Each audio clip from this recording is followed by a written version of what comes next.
another vignette in which Elizabeth and Larry have at it again. If there are questions from the first session that you'd still like to fax us or internet us or phone us, please do so. Those of you here in the audience, we didn't have any of you coming down to the microphone, and you're more than welcome. So when we get to that segment, I hope you'll feel free to do that. And then we'll have the same procedure. Elizabeth and Larry, the panelists, and then the audience, wherever it is, all together. So let's go ahead and show the second vignette.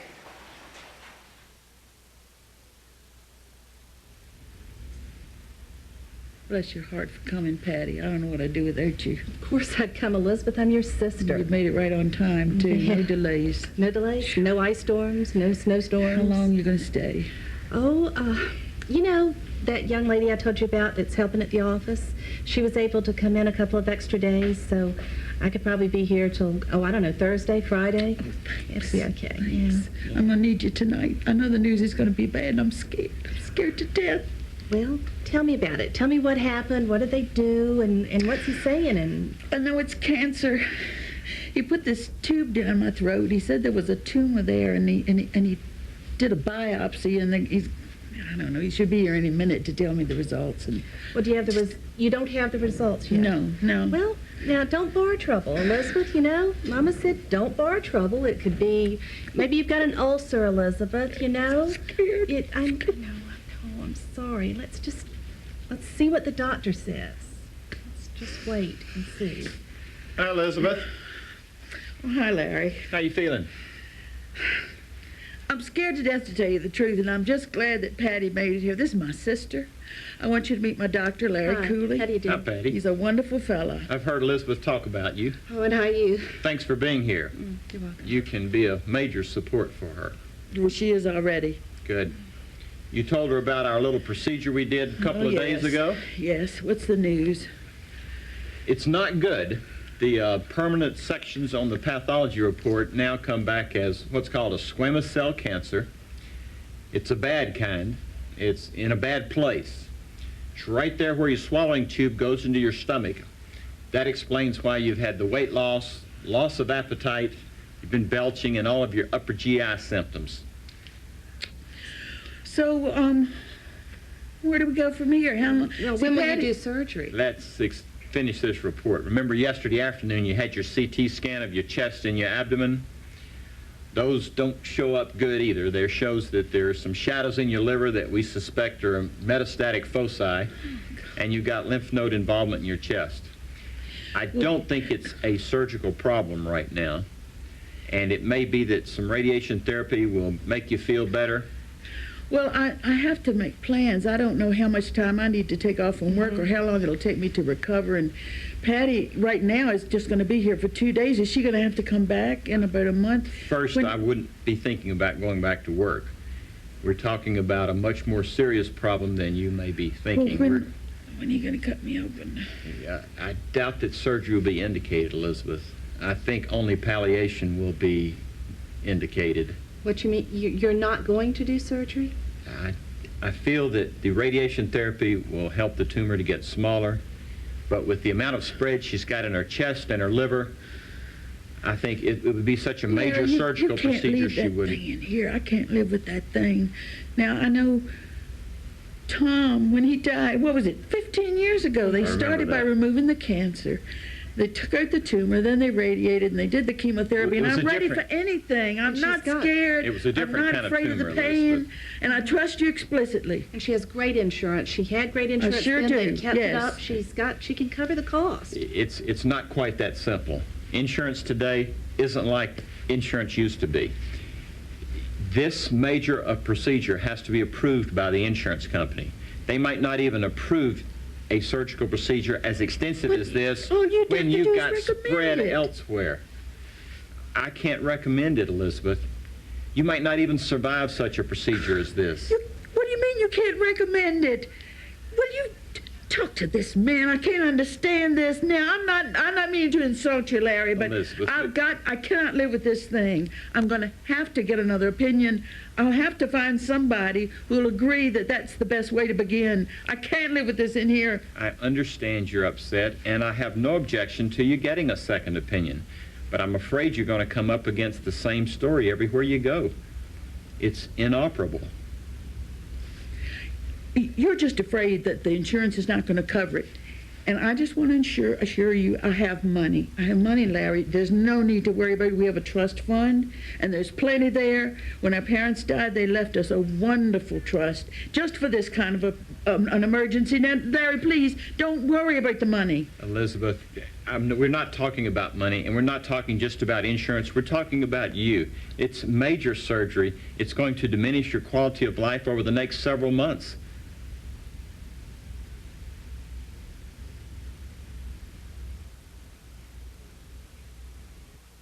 I was just wondering, after having visited with Elizabeth and had some time to think about it, do you still feel that you would not perform surgery on her? I would not, yes. Well, what do you think? I mean, should she get a second opinion? Absolutely. You might want to take her up to University Medical Center. I think they're going to agree with me, though, that a major surgical procedure for something like this is really not going to improve her quality of life. And like I mentioned to Elizabeth, the insurance coverage, it has to be approved first. And I don't think anyone's going to approve hers. But she thinks that she's got the other money, and so I guess my question to you is, I mean, despite what you think, is she going to find a doctor that's going to do the surgery? She could look long enough, and eventually she would find a doctor who would do the surgery, whether she does or doesn't have insurance. And what would that cost? I mean, are we talking about several $1,000s or what? We're talking about $60,000, $70,000, $80,000. Oh my. And after the surgery's over, then what? What happens then? She's probably going to have custodial care. So there's more money. Yep. And none of this is going to cure her. I mean, you really don't think it would cure her? She has a very bad disease process, and she's got a bad future. So you're, oh gee, it sounds so crass. I feel really torn about this. We're looking at a situation where my sister, I care about her, and she tells me that she really is determined she's going to have surgery no matter what, and that the trust fund is there. Trust fund. You know, my folks, her folks, they set aside this money and they said, this is for the children, this is for your retirement, this is for you guys to be comfortable. And yet all of it could be gone, I mean, like that. And yet, if I don't say go ahead, then I'm not being loyal to my sister, and God, I don't know what to do. Dr. Davis, telephone, please. Dr. Davis, telephone, please. All right. This is exactly the same disease. Remember, the diagnosis is the same, but now Elizabeth has the opposite problem. I think probably the best thing to do is to just go right back. This time we'll start with Charlie, though, and ask for some preliminary comments. And I would ask you particularly to talk a little bit not only about the money question, but about what the patient's rights are or ought to be, or what the considerations are where the patient wants therapy that the physician doesn't think is appropriate or necessary. Charlie? Well, my first reaction, again, was not particularly a legal reaction. It was one that reacted to the brevity of the conversation here. This is a difficult conversation and an engagement between these parties that needs to take place over a longer period of time, not as a delaying tactic, but as a tactic to understand really what these options are that we're talking about. But the legal context, very briefly in this situation, from the patient's point of view, is that Elizabeth does not have a right to all possible health care. Again, going back to the notion we talked about earlier about the right to affirmative assistance in reaching a goal, well, those rights are conferred either by statute or by contract, by the insurance company or by what the health care program provides. It is not an unlimited right. And as far as the doctor goes, is the doctor required to provide treatment that he feels is medically useless in this situation? Well, the simple answer is no. But having said that, in theory, the reality of it is a lot more complicated, because when you talk about useless treatment or futile treatment, it has a ring of certainty to it that masks its complexities. There are many levels of what we talk about as futility. Most of them are imbued with all sorts of values, and those values ought to be a combination of the patient's values and the medical system's values, and none of that has been is easily threshed out by talking about treatment as simply useless or futile. Yeah, this scenario, I loved watching this scenario because it made me think of times when I've been an ethics consultant, you know, in a clinical setting. And people who do ethics consults in a clinical setting, virtually everybody I've ever talked to agrees that about 80% of what initially present as ethical problems turn out to be communication screw-ups of one kind or another, where people are just kind of talking past each other and not quite getting the message through. Now, taking as a caveat that in this particular scenario, it's a very truncated little piece, it's just kind of almost symbolic of a conversation more than a real conversation. But then, nevertheless, taking it for what's there, this is just a classic study in what is probably, in my guess, goofed up communication. Okay?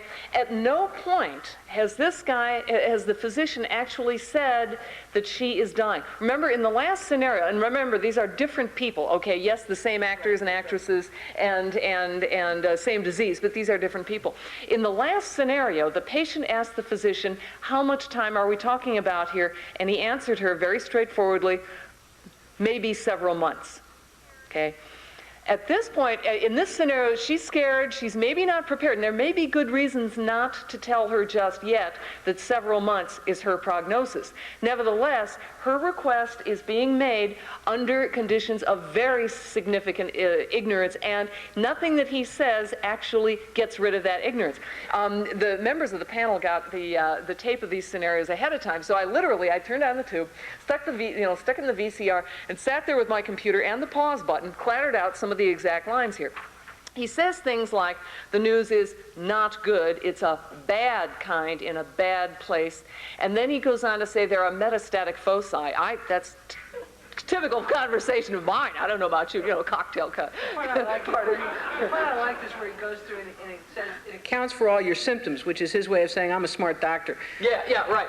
And you have lymph node involvement. Now, he's giving facts, but not meaning. Any doctor knows that the meaning of solid tumor, as distinct from a blood type tumor, this is solid, it's a cancer of the esophagus, okay? Solid tumor that has spread, in other words, metastases, it has spread. It is elsewhere besides where it started. Any doctor knows what that means is, for almost everybody, a death sentence, particularly when it's esophageal cancer, okay? But any solid tumor that's metastasized tends to have very grim statistics. They may have shorter or longer period of time to live. This one tends to have a short period, but it's a very grim prognosis right there. But all he gave her was facts. Metastatic foci. Oh, thank God you told me that. And lymph node involvement.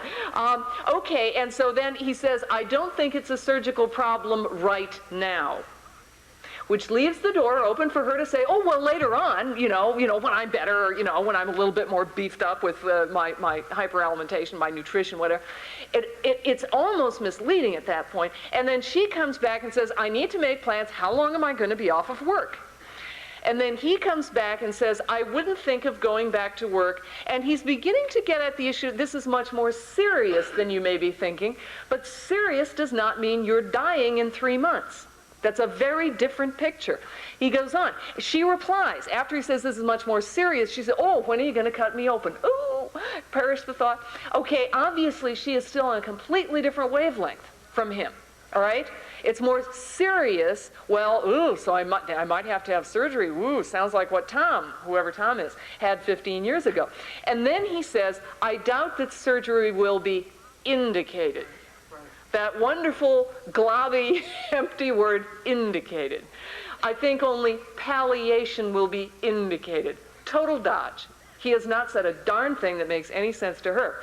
Then, later on, okay, they start talking about money. Okay, she's trying to think, why does he keep putting me off? Ooh, I'll bet it's the money. Don't worry about the money, I'm insured.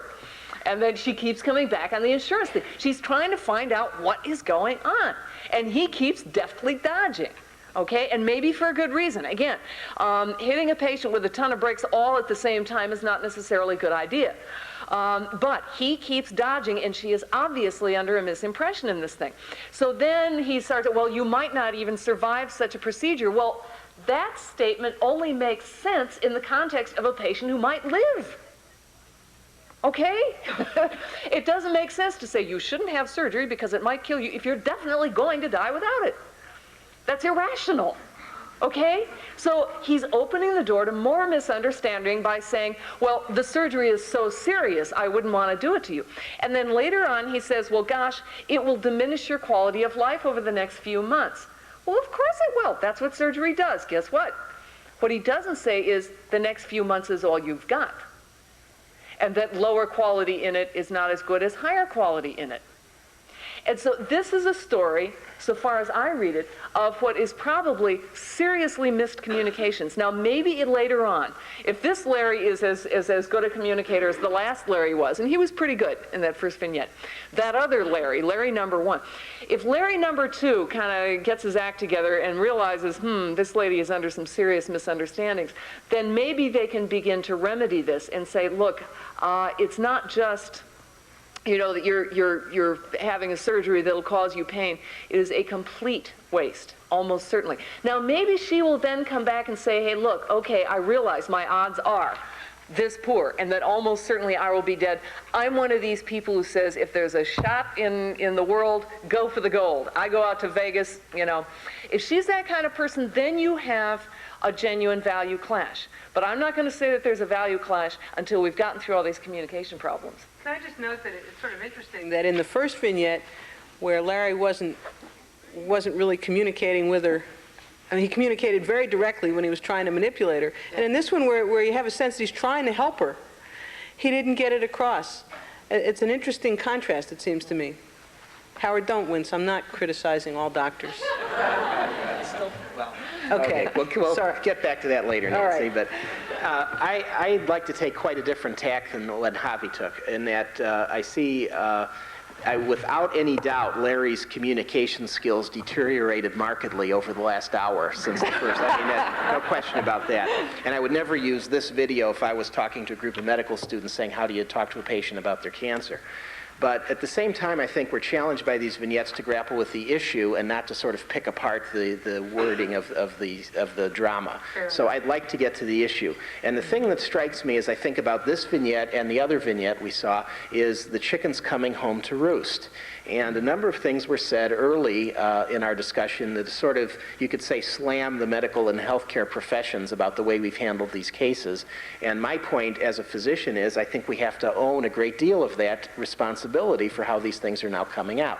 Now, what do I mean by that? It was pointed out in the first vignette that we have a history in medicine of de-emphasizing pain control and symptom control because we're so anxious to cure people.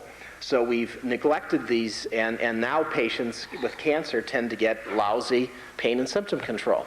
We have ignored patient rights, so patients feel as if they don't know their wishes will be followed, even if they have an advance directive, even if it's signed and countersigned and witnessed, they don't know that their wishes will be followed. So medicine has a lot to answer for, and then when we ask, why are our patients saying they want to die rather than trust us, we have to realize that in part because it's our failures. Well, what else have we done? I think another thing we've done is we have said, first of all, if you come to a doctor, we'll cure everything. And secondly, if you want a doctor to take care of you, taking care of you means doing a lot of blood tests, cutting you open, doing surgery, giving chemotherapy, and it is the technology in which the care is located. It is not the human contact in which the care is located. So now what do we have? Now we have patients and families who say, you've got to do everything. And when we present belatedly this insight, lo and behold, medicine can't do everything, they feel abandoned. They feel totally dropped. They feel that medicine is simply now reneging on all the promises that medicine has given them earlier. So when we talk about the way medicine now has to answer for some of its earlier lapses, I think we have to realize that some of the communication problem that Javi has identified is the gap in expectations between what really medicine can accomplish and what members of the public have been led on to think, not just all by themselves, but with our collusion, have been led on to think medicine ought to be able to do for them. Mike? I want to talk about the money, and I want to start by observing that time is money, and my opportunity to talk about the money means I have to spend some of my time, and I want to spend a little bit on a parable. A fellow was busy like me from Oregon, was visiting out here in Virginia, and he drove up into the mountains when he had some free time, but after a while he realized he was lost because he seemed to be circling the same fellow sitting on his front porch every 15 minutes, and so he pulled over and hailed him and said, I seem to be lost. I'm trying to get back to Blacksburg. Can you give me directions to Blacksburg? And the fellow looked at him and said, well, first off, I wouldn't start from here. Well, we in Oregon feel that you have to return favors for favors. He eventually gave the Oregonian some directions on how to get there the hard way. And he said, how big a spread is this that you have here? And the fellow showed him how big his place was. And the Oregonian happened to be a rancher out in eastern Oregon. And he said, well, I have a pretty big spread too. He said, I call it a ranch. It's a little bigger than this. When I get in my car on the east end of my property at noon and drive as fast as I can in that car straight west, by the time the sun sets on a summer day, I still haven't come to the end of my property. And the fellow from Virginia looked at him and gave him a look of great sympathy and said, I had a car like that once.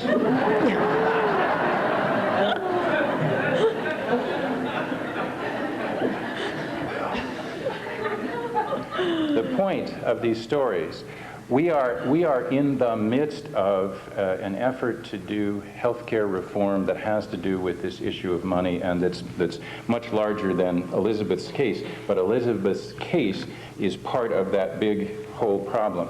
And as we go about trying to understand better what we're going to do and what's important with our money, we find ourselves in a place we wish we weren't starting from, because we've developed a lot of bad habits that have been referred to here.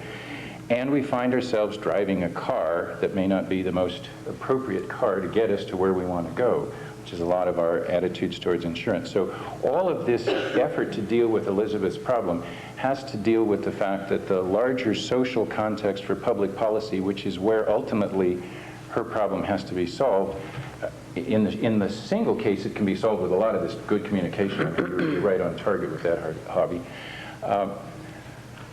But in the long run, we have to be able to talk to ourselves about what it is we're spending our money for in healthcare.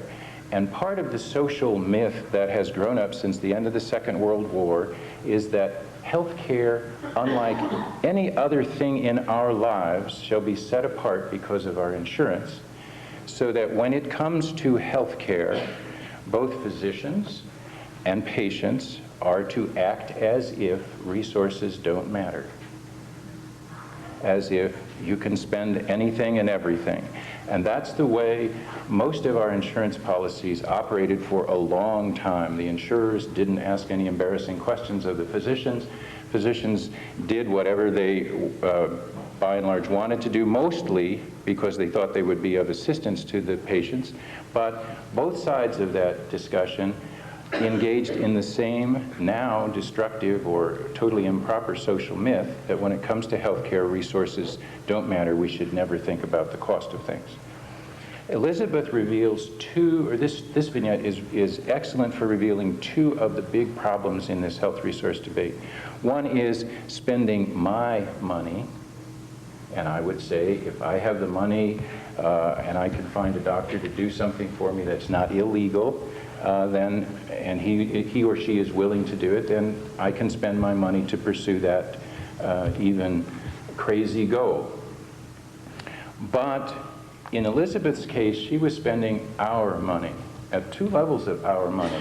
She had good insurance, and pooled money is our money. There is some community that's pooled its insurance in order to guarantee everyone in that community access to needed health care without being overwhelmed by the cost of health care.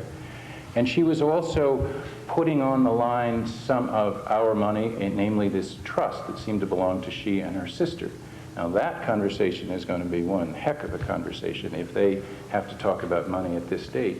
And it won't make any sense whatsoever unless the physician and others around it start taking on those false communication promises that Javi has borne in mind. So That's my parable, that's my time. Well, when you go last, everybody said everything, but you have answers back for most everybody. I differ from Howard on one point about that struck me about these two vignettes. As we said earlier, that part of the assisted suicide issue has been caused by physician overtreatment, unwillingness to relent in this attack against death. In both of these vignettes, the physician pretty much said, I don't recommend treatment. We'll palliate. I think these vignettes illustrate that our culture has moved over the last 5 or 10 years to a place where palliation there's a consensus that this is a good way to deal with the end of life. For Javi, I agree with what you said. I thought it was compelling because of all the things that he was doing wrong. Distancing himself from her fear and her denial. But it's not only that he wasn't getting through to her. I mean, clearly he wasn't getting through to her. But he didn't try to listen at all. And so, away from the policy issues, back to the clinical issues, it would seem that a more holistic or ethically sound approach would be for the physician to listen to her, talk with her over time, and say, okay, what are the goals of treatment that we want to achieve together? What is it that you want to get out of this? Plan A isn't going to give you that. Plan B might, probably won't. Plan C will, and to do those kinds of things to work with her rather than just distance her and kind of paternalistically write her off. Therese, you and Howard in the first one, in effect, collaborated on what the right way to deal with it might have been. Do you have anything you want to add to Teresa's comments about what the physician might have said that would have made the communication better? Yeah, I guess in part I'm having a little problem with this case because I'm aware of a number of instances where patients have requested therapy that I would consider to be futile and not indicated in that horrible word. I've never, ever heard a patient in this kind of situation demand surgery. That just is clinically kind of unrealistic. When somebody says, look, surgery won't help you, and the patient says, I want surgery anyway in this setting, as opposed to other circumstances where a patient may want surgery for other reasons. So maybe I had problems with that. But at any rate, again, Teresa's prescription, I think, is quite a good one. If we can get the patient, instead of saying, I demand surgery, we say, look, what are your life goals? What are you trying to accomplish? What ends should medical care be directed for in order for the medical care to help you? And then try to get her to articulate some specific goals about how she wants to live her life, what level of function she wants to be able to carry out, what kind of extension of her life she thinks is realistic. And then we can say, okay, what can offer you that? The other thing is always to have some positive alternatives. The doctor wanted to offer palliation. One thing I thought of as I was thinking about this case are the sometimes derided alternative therapies, such as, for example, guided imagery. That a patient who we can predict is not going to benefit from surgery, is probably not going to benefit from chemotherapy, has nothing to lose, and we have a non-toxic or non-harmful alternative, and we can say, if you're the kind of person who believes in this very strong control and really wants to live, you may be a candidate for some of these alternative therapies. That would be an example of going in with an alternative which is non-harmful. The policy thing I'd want to focus on from a physician's point of view, though, is very different from Mike's. And that is, he wants to talk about money. I don't want to talk about money. I'd love to talk about money in a different case. Then I'd say, let's talk about health reform. But the thing I want to focus on in this case is, if this lady had all the money in the world in a handbag and handed me the handbag, I believe as her physician, I am still obligated to say, no, I will not do surgery, because fundamentally, this lady is asking me to mutilate her. And there are certain kinds of actions, just like some of my colleagues would say, assisted suicide is an example of behavior that no physician should ever engage in no matter what. There are certain kinds of so-called therapies that no physician should engage in because of the physician's integrity and the definition of the medical role. So I want to draw the line there and not on the money side of the debate. When you say that, what about the both with the suicide situation and with the surgical situation, the likelihood that if you won't do it then she'll find somebody who will, but either the surgery or the assisting the suicide, who's a much more villainous human being and whom we would rather, don't you drive her to a worse alternative if you won't do it yourself? What's worse about it? I mean, a nice guy doing it or a villain doing it? The villain might smile as well, you know. I mean, and that doesn't necessarily happen, okay? If sometimes it takes the family, the physician, the sister perhaps, to take a stand and say, this is crazy. No. Before this person will finally wake up and say, hey, wait a minute, something else is going on here. I need to rethink this. I mean, sometimes, and Howard, your phrase when you spoke right after I did, is that it's something about chickens coming home to roost. And sometimes, and I've seen this happen actually on a number of occasions, sometimes these communication problems are the product of earlier physician communication. For example, when physicians tell each other, you have to leave the patient hope. And so they'll speak in somewhat optimistic terms, okay? We'll do this and we'll manage it with that and so forth. And even at a time, even when the patient knows that death is the ultimate consequence, often the physician will not say, you know, all those other hospitalizations, you got better and went home. This is the hospitalization you're not going to go home from. Often that is never said. So that what you have is a patient demonstrating what is commonly called in the clinical setting unrealistic expectations, or she's overly optimistic, that has been fed by the community, by the medical community all along. So that then when somebody says, all we can offer you is comfort, that's true of the common cold.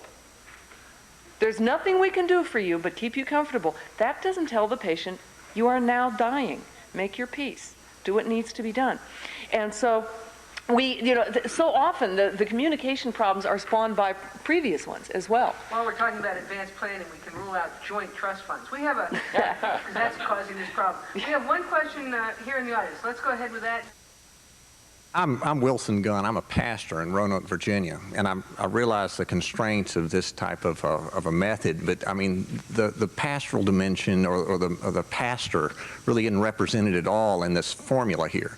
And in many ways, you know, I realize too, and the number of times I've sat in hospital rooms with folks who were discussing what the physician told them, and they're understanding about 6 different things that go on here, how underutilized the pastors are in the decision-making dimension, not just the emotional cleanup and patch up and take care and pat on the back, but the actual decision-making. And that's where if you can't afford Javi to come in and do a consultation on your case, you might consider really using the pastor to help that communication linkage, more so than it is used currently. And that's a free resource, too.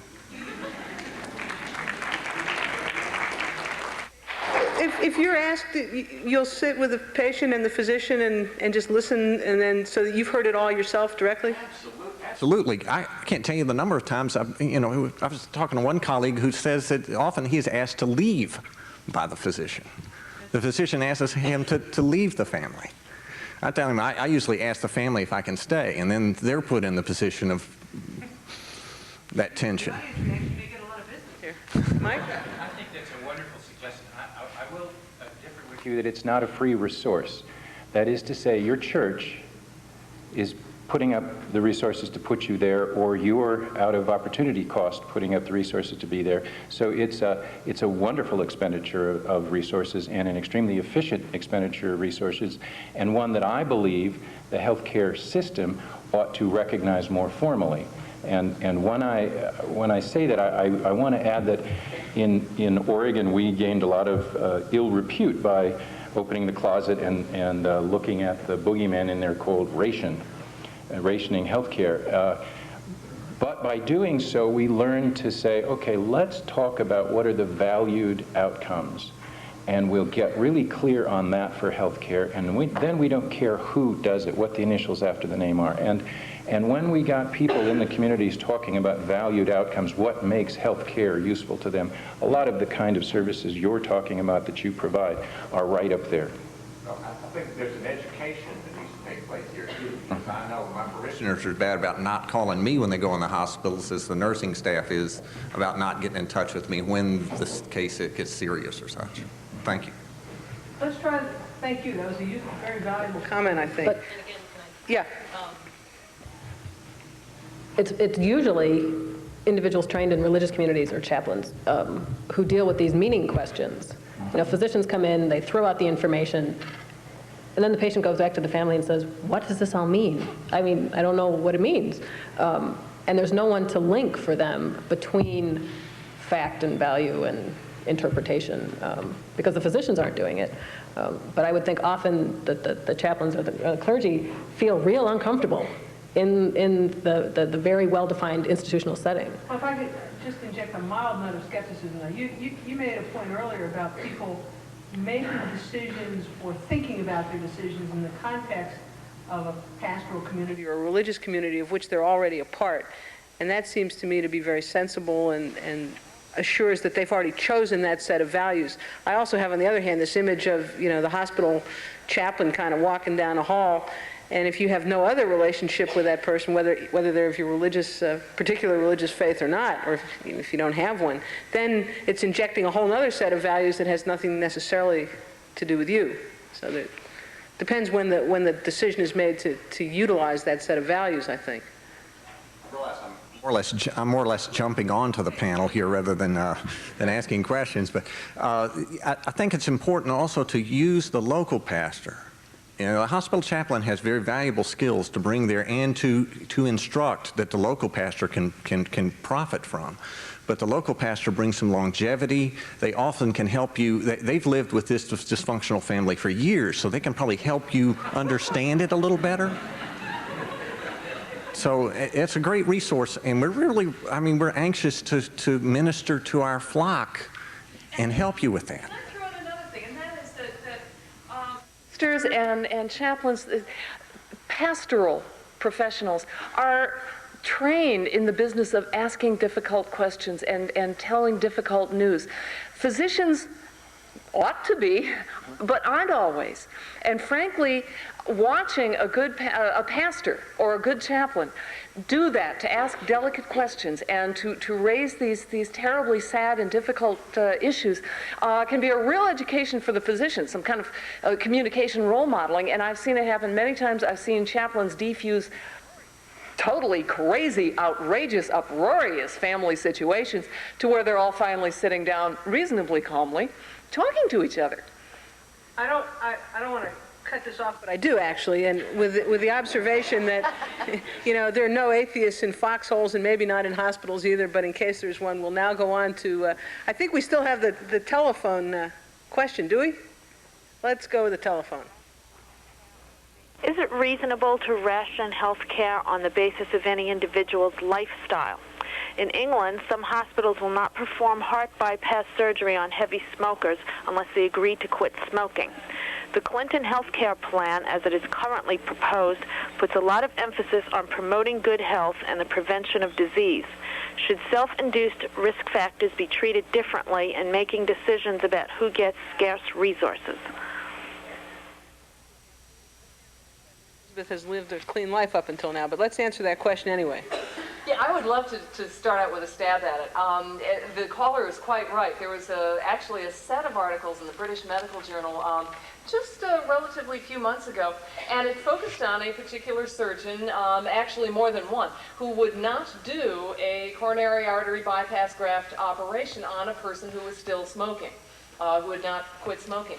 And it was essentially it was sort of a resource decision, but this physician couched it in medical indications terms, that wonderful wastebasket category, because, gosh, you know, the surgery is riskier, and you'll probably have more problems after the surgery. But he did, honestly, straightforwardly, bring the resource problems in. I think that, number one, it is important to think about lifestyles and to have accountability, but number two, I don't think that it directly belongs in the physician's hands. For one thing, What a policy like that would do is to ensure that the patient who tells his doctor the truth about his medical history is a fool. Okay? Honesty in communication is absolutely crucial for good medical care. And the one way that you can kill honesty faster than anything I know of is to give the physician the club by which the patient will be damaged. Okay? We have stout principles of confidentiality to assure me that if Howard is my doctor and I tell Howard, oh, Howard, I'm still smoking and I'm trying to, that Howard won't rat on me, so that other people will do me damage, right? Confidentiality says Howard's going to keep his mouth shut because the object here is to help the patient. Now, if we have a rule that says I don't get, coronary, my doctor, Howard tells me I can't have bypass, then it's not some, third party out there who's the enemy. It's Howard.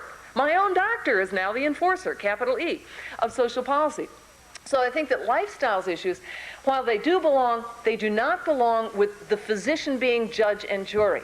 What we need instead is an economic kind of accountability, and I'm not going to spend a lot of time on this, but briefly there are ways of getting economic accountability where, for example, the medical savings account that has been proposed where each person will have, say, maybe up to $3,000, okay, and you could put the money in, your employer might, or if you're poor, the government might put it in for your routine expenses of care. And then catastrophic insurance to take over beyond that for those relatively few people who would need more than $3,000 worth of care in a given year. What that means, in a nutshell, is every time I'm sick and go to the doctor, bang, I see that tally, that something being taken more out of that $3,000 pot. And what that means is that there's less money left to roll over into next year, and into the next, and into the next, and ultimately into retirement.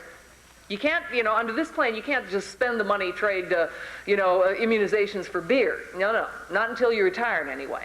And so you're not talking about that kind of trade-off, but what you are talking about is a direct economic accountability, so that the smoker really will feel a little bit of pinch. The smoker still goes to the doctor. The money is there. There's nothing stopping you economically from getting care because the money is in the pot. Well, unless you live in a neighborhood where there's no clinics.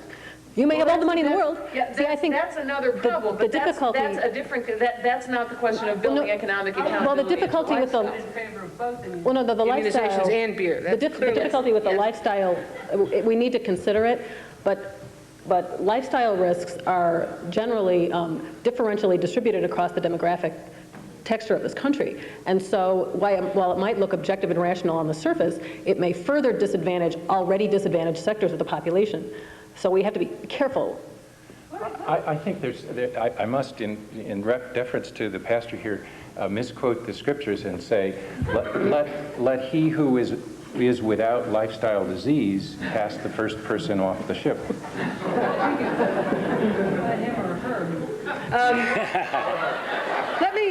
Let me go at this we have a question that goes at this from a different and I think important angle. We've been talking about physicians, but what are the legal and ethical implications for the professional nurse and other caregivers when discussing assisted suicide with the patient and the implications of that on the cost-effective use of healthcare resources? They may actually be two separate questions, but let's talk a little bit about the others in the system. Does the nurse have the same obligations, rights, duties, and liabilities as the physician?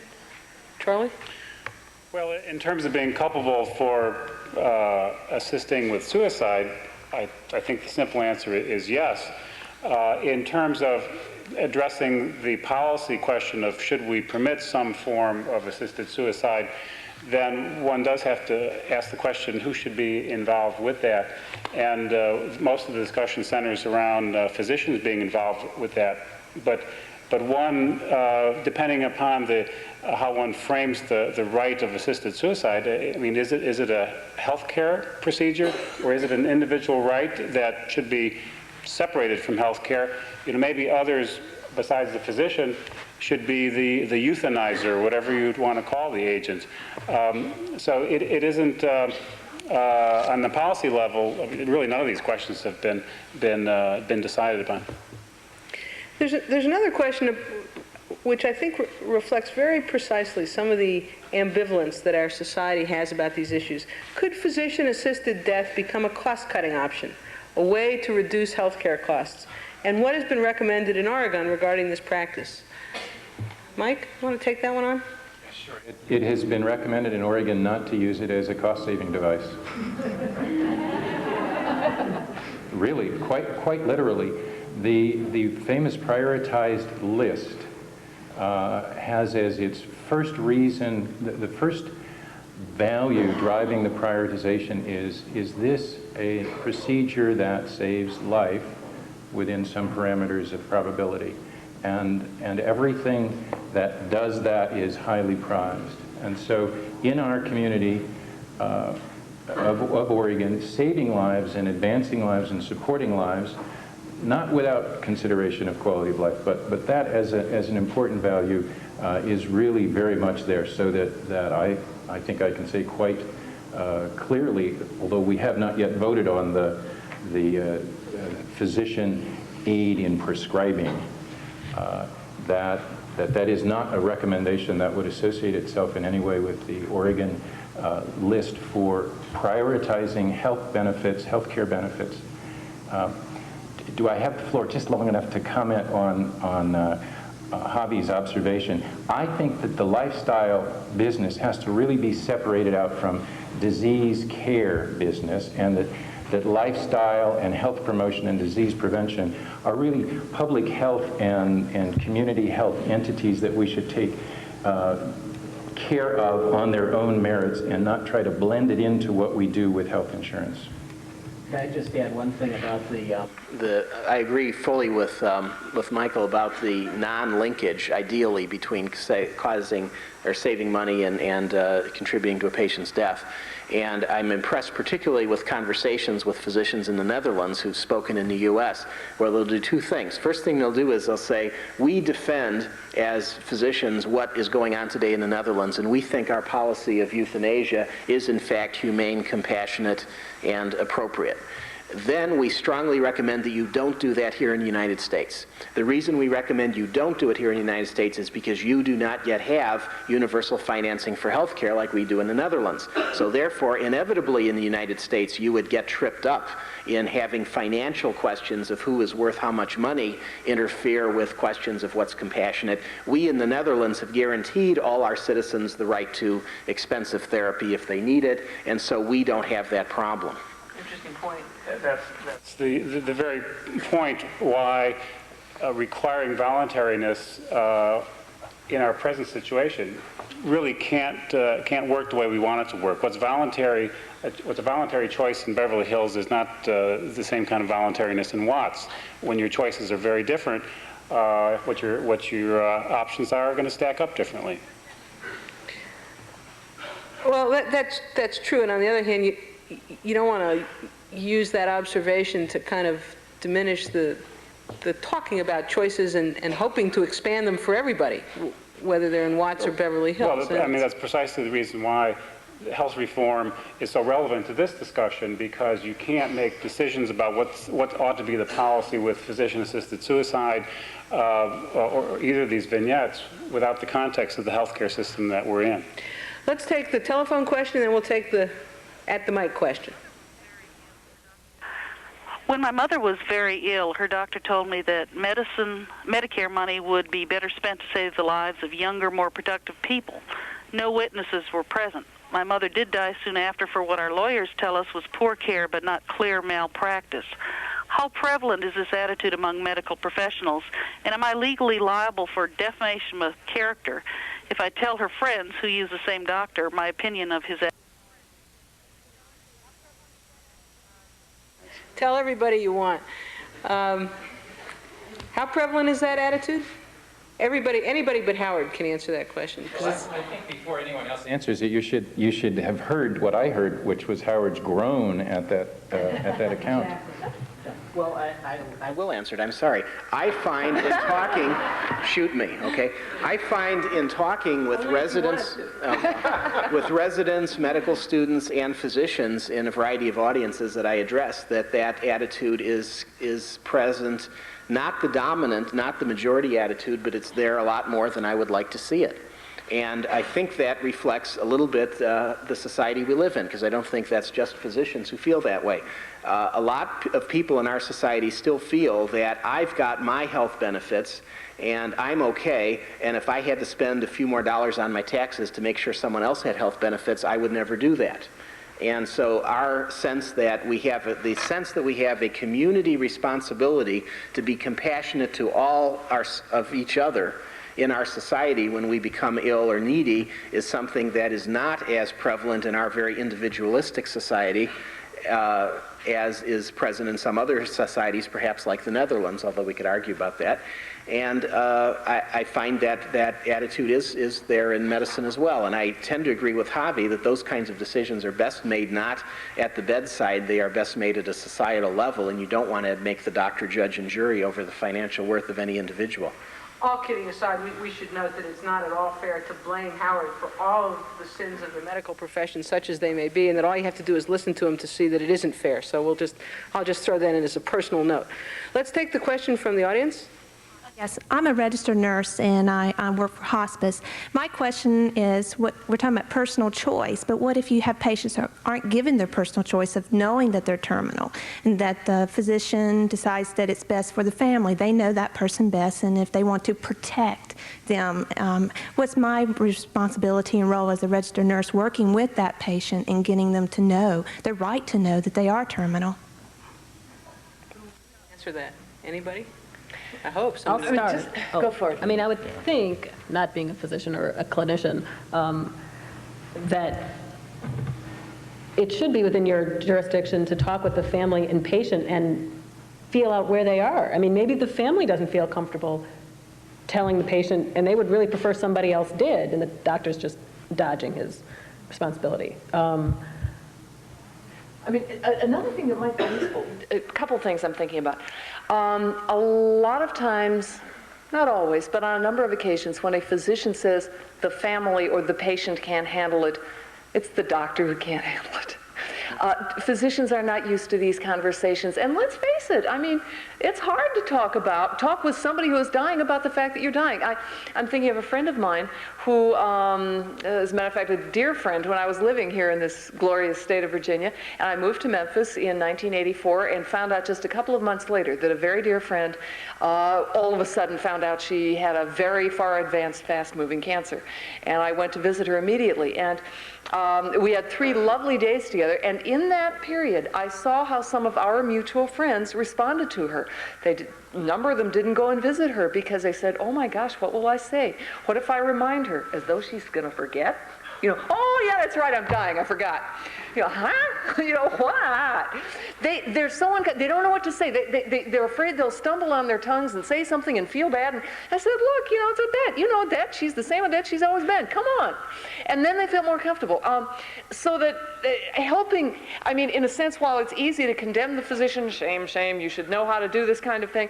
On the other hand, I think what the physician in that situation really needs maybe is help. And chaplains are one good source. But stop for a minute. Excuse me. The question actually is a simpler question of, can the nurse go ahead and do what... That's what I was getting to. Oh, yes. Good. Yes. And we have to deal with reality, because too. We've been busy helping the physician, as usual, and many other things. What about the nurse? Can she talk? Yes, you can ask the patient, what do you, or the family, what do you think is going on? What really now do you think, I mean, what is your understanding? What do you think the future holds? They are terminal, but the patient has no way of knowing that because they've decided that no, they can't handle it, or they're going to give up and they don't want this. A lot of patients know darn well they're dying. Sure, they even know. Though everybody else is doing this little dancing if you're dying, roots. but yet they don't know what the diagnosis is. And then our hands are tied. Oh, don't talk about this. Don't talk about that. The nurse is willing to deal with the physicians and others in the system who may not like that she talks. Is the nurse free, professionally, morally, legally, and ethically to talk to the patient? If you want a quick answer, yeah, I was hoping for one. Yes. Can she do so without fear of consequences? No. And this is the bad news. The bad news is nurses are relatively powerless in our system. In our system, a nurse who works for hospice is relatively more powerless than a nurse who works in a hospital. So you may have consequences, and then you have a tough choice to make. Is it worth the risk of consequences to do what I know is right by my patient? Wait. And that's Right. what I truly feel my Yeah. role to be. But like you say, you have consequences. I mean, Is this a home health hospice? In the home. Because I would have factored it the other way, that hospice nurses would be more powerful. Because we are there right with the patient, but we can intercede and we can be that mediator between the physician and family. But you still, if the family and the patient and then the physician, ideally it's getting everyone together and having a family conference. But getting the doc to be there and understanding that, our hands are tied in our administration, you're out of here if you offend some physicians. Is it not clear in your organization, and I think this is why I'm pursuing this, is the answer is organizational revisiting and shuffling and so forth. Is it not clear in your organization that you are going to this person's home as a hospice nurse, or could this person confuse you for a home health nurse who's coming in? That's one of the things I propose to the physician. We're hospice. We have to explain what we're doing. How can we do that if they don't know they're terminal? Our hands are tied here. How can you do that? And it's education to the physicians that we're trying to perform, but sometimes that's still not easy.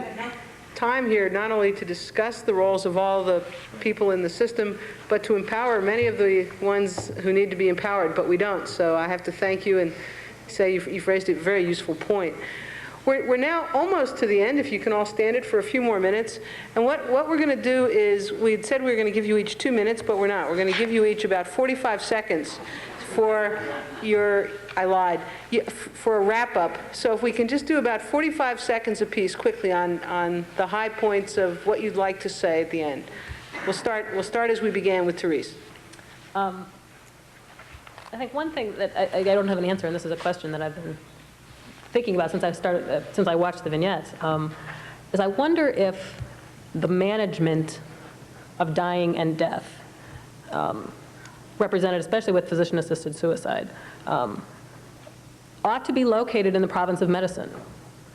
I think we're moving in that direction from a culture where it was more located in the province of religion, with medicine helping out, and we're moving to a point where it's almost totally located in the medical profession, and maybe we need to step back. I mean, hospice is trying to do that, but physician-assisted suicide moves in the other direction. Maybe that's not the best place for it. Take a few more seconds if you like, because I've brilliantly miscalculated here, so you have your full 2 minutes. Go ahead. Oh, well, then, okay. Okay, double. Go for it. And I would suggest that we do that, or we think about that, that we return death and dying to a space where it is mapped more by ritual and community than simple physical attention to the needs of the body, dealing with the person more holistically, where medicine is a part of a complex process. At the same time, I think we need to work on physicians' understandings of dying and death. And we need to work on the causes of the situations in the vignettes. And if we would expend as much energy promoting hospice, working on physician education, as we've put into working on public policy on assisted suicide, we might have already ameliorated this problem. It's an interesting observation that as to death and dying, at least the physician's role is really as part of the larger community that attends to the issues. Mike? I'll return to the strategy of a parable. 3 fellas went elk hunting up in Alaska, and they were flown into a remote lake by a bush pilot who left them at the lake and said, "Now I'll be back on Sunday, and remember the limit is 1 elk." So he flies back on Sunday, finds the fellas out on the dock of this lake with 3 elk, their hats on backwards, and they're obviously very happy because they were very lucky. He pulls up and says, "I told you only 1 elk." And they said, "Well, last year you told us only 1 elk, and we had 2 elk, we paid you twice as much money, and you took the 2 elk, so this year we're offering you 3 times as much money." So he said, "Okay, They load up the plane, rev up the engine, head across the lake, crash into the trees on the other side of the lake.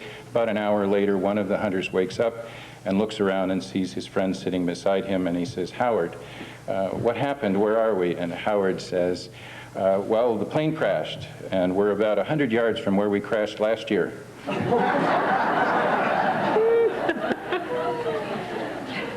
A lot of our efforts at public policy, at facing those demons within ourselves that keep us crashing into the trees on some of these issues are really there, and we need to find ways to face up to them.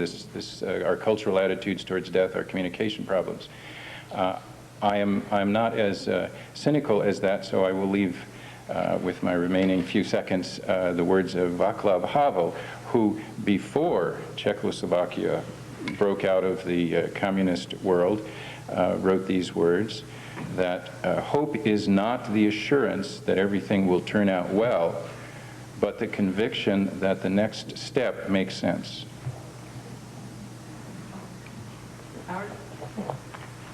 The first vignette, I think, challenges me as a physician to say, is it possible, within the bounds of my integrity as a professional, to assist a patient in dying? The second vignette challenges me to say, is it appropriate within my professional integrity to do something that a patient wants that I am sure will not work and will truly not benefit the patient? So if I looked at the vignettes, I would say that the challenge presented to me by today's conference is to say, what does it mean to be a physician? What does it mean to be a professional? What does that tell me about my moral integrity? And then what are the limits of that moral integrity so I can say whether or not certain actions are out of bounds? And I believe that there is a subset of issues in medical ethics and biomedical ethics that are appropriately dealt with in terms of my professional integrity. What we've heard in the discussion today, though, is that we have so many issues that we ideally would have solved before we got to the point of talking about the limits. Like, for example, does a patient who's dying have a right to hear from the doctor the fact that, yes, they truly are dying? And if we haven't solved that set of problems, then it's kind of premature and kind of back-asswards, if I may, to address these issues of the limits of professional integrity. We still have to go back to the sort of Ethics 101, which says patients have rights, and that we ought to respect those rights as the first thing we do, and then finally maybe we'll get to the point where we can talk about the issues that are raised by the vignettes. Yes. Well, this conference is entitled something like Quality of Life at the End of the Life. And I think it's worth talking about quality for a minute. We've talked about communication, and I want to tie those two together. When a physician, now here, quite shy of actual assisted suicide, sometimes when it's time to back off aggressive care, make the patient, if you will, a DNR, do not resuscitate, write those DNR orders, sometimes the physician will ask it in the form of the question, if your heart stops, do you want us to start it again? And of course, the person who has no concept what that means will say, sure, why not? And then the physician will say, oh my gosh, now we got a pound on his chest, crush his ribs, put him on a ventilator, do all these hideous things to him, and he doesn't realize. And then my question is, why doesn't he realize that? And these questions, it seems to me, ought better to be undertaken as a discussion of goals. What are my goals? What do I want for the time, whatever time I may have? And any of us can ask this question. We're all mortal, even if not terminally ill right now. What do I want to do with my time? What might be the kind of scenarios, the kind of worst-case scenario that I would most like to avoid? And talking about those goals, the things to pursue, the things to avoid, is the most important. I'm reminded of a wonderful little video that some friends of mine actually up at the University of Virginia made not too long ago about a case consultation. It involved a young woman with metastatic breast cancer, and she was dying. She had tried every chemotherapy known to man and had the worst possible side effects from every last one of them, and had a miserable time. She was finally now clearly dying, and yet she was asking for more. And her husband was very distraught, saying, how can I put her through more torture? I can't do this anymore, and yet here she is asking for it. So they called an ethics consult, and here are all these people standing around the bed, and as they describe it in this video, there's a tremendous thunderstorm going on outside, crashing thunder and lightning just smashing with light into the windows, and And so the patient is completely bewildered, and she sits up and finally she looks at her husband and said, "Whose side are you on?" And everybody's saying, "Oh my gosh, did we blow it?" Well, the next morning, the nurse comes in to pick up the pieces, as nurses often get stuck doing.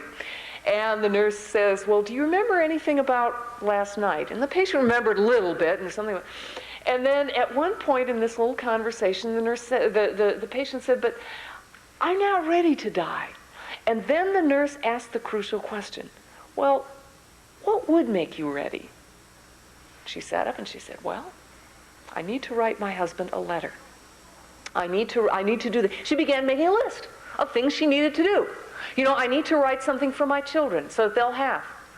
And within 2 days, this woman who was in the intensive care unit had spruced up enough to go home, okay?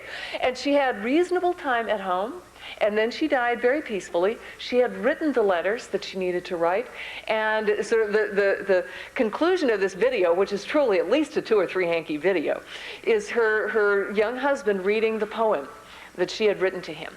And so focusing on goals is sometimes a much more important thing than focusing on mechanics of how to reach the goals. Thank you. Charlie? The longer I am in this field, the more I think I appreciate the limits of what law can do and can't do. For many of these problems, including the ones in the vignettes, we are sometimes very quick to find a legal answer, a legal definition that will give us guidance. In the second vignette, for example, the question of futility is raised, and I am seeing today all too often facilities getting on what I think of as the futility bandwagon and wanting to more clearly define this, make the limits clear. It's the response to the unreasonable expectation that Howard mentioned earlier, that the profession has let happen. And so what is the legalistic response? Well, let's make these rules clear. We'll set out 10 criteria for futility. And what I see it is A, a regulatory briar patch, and B, it's a cop-out. It's a way to get to avoid talking with people, to engaging with them and finding out what their values are, what their goals are, and allow the physician or the health system to disengage. In the area of assisted suicide from the first vignette, this is a very tough issue that will continue to confront us for a long time to come. But what we see in the few examples we have of where it works kind of reinforces this fear of making this a legalistic briar patch. I understand in the last several months the Dutch Parliament basically adopted in legislative form pretty much the guidelines that had been informally accepted between the Minister of Justice and the Dutch Medical Society, which said if you follow these kind of guidelines in making these decisions, we won't prosecute you. Well, I understand what the version of this that the Dutch Parliament adopted has some 28 criteria in it. And I could just see that in Oregon, which may be the first jurisdiction, there may be 7 or 8 criteria, but I guarantee by the time New York gets it, it'll be 500 criteria that have to be followed. And this is the path we've taken. We've taken this path also in advanced directives, which as a policy matter, we realize that it's important to get people to plan ahead, to encourage them to have conversations. And we try to do this through the law. And it does perhaps succeed to some extent. It's very hard to measure that. But what we have out there, when you look at the legislation nationally, is a whole mishmash of very technical acts filled with all kinds of formalities that create an awful lot of confusion, particularly if you talk about crossing state lines.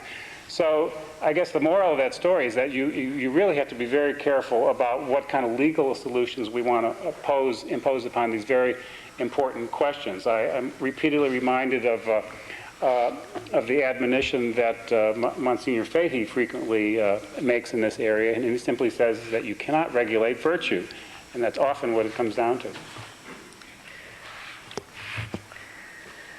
It seems that as we've tried to discuss some of the ethical and moral and legal principles, all of us have reverted over and over again to talking about communication issues as a necessary predicate or prerequisite for reaching the somewhat more difficult issues. And I think we can safely say that we've learned, as if we didn't already know, that good communication is just as hard to accomplish in healthcare as it is in other human relationships. And I think we've probably figured out that the only way to improve the communication is to try to prepare yourself and your family and others with whom you would ordinarily make those decisions, including your physician and other healthcare providers, in advance.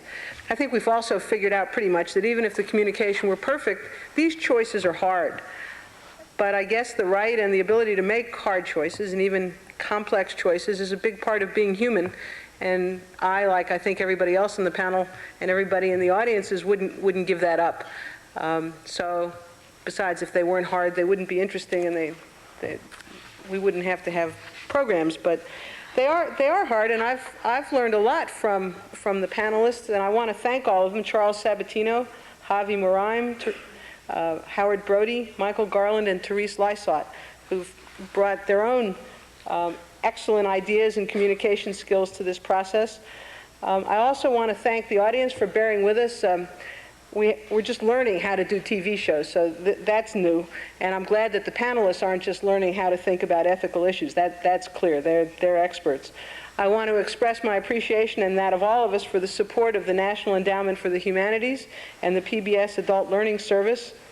And then I get to do this sign-off line. It goes like this: on behalf of the Choices and Challenges Project at Virginia Tech, thank you and good afternoon.